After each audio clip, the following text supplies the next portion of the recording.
১৬ই August Malaysia ইমিগ্রেশনের মহাপরিচালক দাতো রুশলিন জোসো সাংবাদিক সম্মেলনে একটি তথ্য দিয়েছেন, যেটা হচ্ছে ২০২৪-এর জানুয়ারি মাসের শুরু থেকে ২০২৪-এর আগস্টের ১৬ তারিখ পর্যন্ত ১১,৯০৩টা অভিযান চালিয়েছে, যার মধ্যে থেকে ১,০৬,৪৩২ জনকে তারা চেক করছে এবং এখান থেকে অবৈধ অধিবাসী তারা অ্যারেস্ট করছে ২৯,০৩০ জন, সাথে ৯০০ মালিক যারা মালয়েশিয়ান।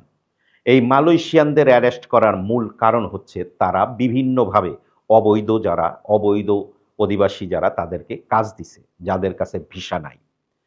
১,০৬,০০০ মানুষ তারা চেক করছে, তার মধ্যে থেকে ২৯,০০০ই অবৈধ। ভাবতে পারেন এত অবৈধ সংখ্যা মালয়েশিয়াতে কোত্থেকে আসলো। গত এক বছরে মালয়েশিয়া করোনা ভাইরাসের পরের থেকেই, মানে করোনার যে লকডাউন ছিল তার পরের থেকেই একরকম বৈধকরণ প্রক্রিয়া চালু রাখছিল ২০২৩ সন পর্যন্ত। ২০২৩ সনেও অনেক মানুষ মালয়েশিয়াতে কলিংয়ে আসছে, তারপরেও ভাবতে পারেন যে ১,০৬,০০০ মানুষের মধ্যে ২৯,০০০ মানুষ অবৈধ। বিষয়টা কিন্তু ছোটখাটো না। কেন এত মানুষ অবৈধ? আমি যদি আপনাকে একটু খোলাসা করি, এত মানুষ কেন অবৈধ? বিভিন্ন ফয়রার মাধ্যমে মানুষ ভিসা করার জন্য টাকা দিছে, ভিসা করতে পারে নাই। বৈধ হইতে চাইয়াও বৈধ হইতে পারে নাই। আর্টিকেল 2.0-তে হাজার হাজার মানুষ যারা টাকা দিয়েও বৈধ হইতে পারে নাই। বিভিন্ন ফয়রা এই মানুষগুলির টাকা নিয়ে পালাইছে। আবার আরেক দিক থেকে বিভিন্ন ফয়রায় বাংলাদেশ থেকে কলিংয়ে লোক নিয়ে আসছে, যাদের কোনো কাজ নাই। কলিংয়ে আসা এমন হাজার হাজার মানুষ মালয়েশিয়াতে অবৈধ হইয়া বসে আছে। আমি আপনাকে আরেকটা তথ্য দেই যে ২০২৩ সনে কম হইলে কলিংয়ে আসা ১,০০,০০০ লোক অবৈধ আপনি খুঁজে পাবেন বর্তমানে মালয়েশিয়াতে, যারা তাদের বস খুঁজে পাইতেছে না, যারা ভিসা লাগাবে কি করে, ভিসা রিনিউ করবে সেই প্রসেস পাইতেছে না। আবার অনেকে টাকার জন্য ভিসা রিনিউ করতে পারতেছে না, কারণ কলিংয়ে আসার পরে যেই মালিকের কাছে কোনো কাজ নাই তিনি তার ওয়ার্কাররে পাসপোর্ট দিয়া ছেড়ে দিছে।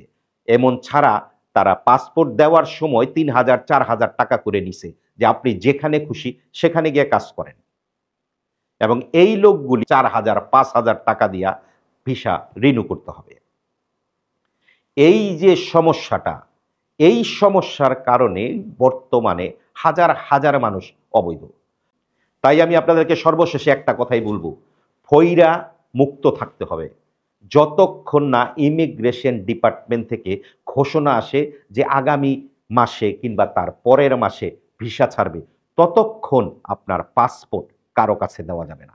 নিজের পকেটে নিজের কাছে পাসপোর্ট রাখবেন, কারণ পাসপোর্ট ছাড়া যখন আপনি ইমিগ্রেশন ডিপার্টমেন্টের কাছে ধরা পড়বেন আপনার সাজা একদিন হইলেও বেশি হবে। কাজেই যতক্ষণ না সরকার ঘোষণা দেবে, কেউ যদি আপনাকে বলে আন্ডার টেবিলের মাধ্যমে, এই মাধ্যমে, সেই মাধ্যমে আপনাকে ভিসা করে দেবে, আমি বলবো উই নাম্বার 1 বাটপার। এমন কোনো পদ্ধতি নাই আন্ডার টেবিলে আপনার ভিসা করে দেওয়ার। কাজী ততক্ষণ অপেক্ষা করবেন যতক্ষণ না মিডিয়া, মালয়েশিয়া ইমিগ্রেশন ঘোষণা দিবে যে ভিসা কিংবা বৈধকরণ দিবে। এর আগে কাউকে টাকা কিংবা পাসপোর্ট দেওয়া যাবে না। ভালো থাকবেন, সুস্থ থাকবেন। পিডব্লিউর পক্ষ থেকে অসংখ্য ধন্যবাদ।